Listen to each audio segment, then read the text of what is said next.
Hello guys, আজকে আমি আর আমার স্যার টেন্স নিয়ে আলোচনা করব। আলোচনা। তো আমরা প্রেজেন্ট টেন্স শিখবো আজকে, ওকে? Okay. তো how many parts are there in present tense?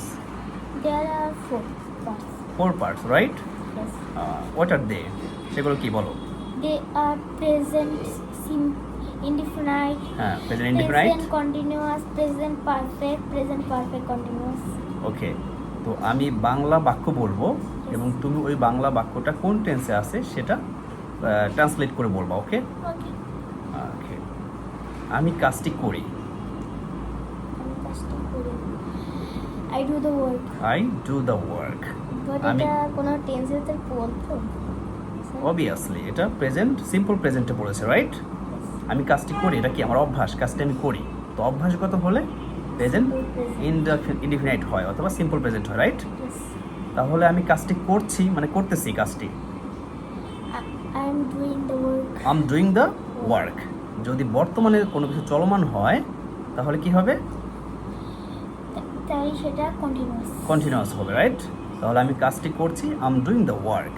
ওকে, আমরা টেন্স শিখবো সেন্স দিয়ে, রাইট? Yes. ওকে, আমি কাজটি করেছি।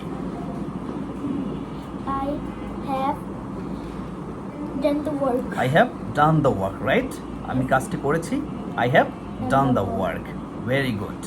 আমরা কোনো কাজ বর্তমানে শেষ করেছি, এই মাত্রই শেষ করেছি, এরকম যদি বোঝায় তাহলে সেটা প্রেজেন্ট পারফেক্টে পড়বে, রাইট? ওকে, Yes. কাজটি আমি সকাল থেকে কাজটি করছি, তাহলে কি হবে? সকাল থেকে করছি। I'm doing. I have been I have been doing the work doing the work since morning. Morning. তাহলে যদি আমরা বলি আমি 1 ঘন্টা ধরে কাজটি করছি, I have been doing the work for 1 hour. Right? যদি সময়টাকে নির্দিষ্ট করে উল্লেখ করা থাকে তাহলে সেটা কি হবে? ফর। For. সেক্ষেত্রে ফর। আর যদি বলে যে একটা নির্দিষ্ট সময় থেকে চলছে, তাহলে Since. সিন্স। ঠিক আছে? যদি উল্লেখ করা না থাকে, নির্দিষ্ট করে সময় বলা না থাকে, সেই ক্ষেত্রে সিন্স ইউজ করবো, রাইট? ওকে, ঠিক আছে।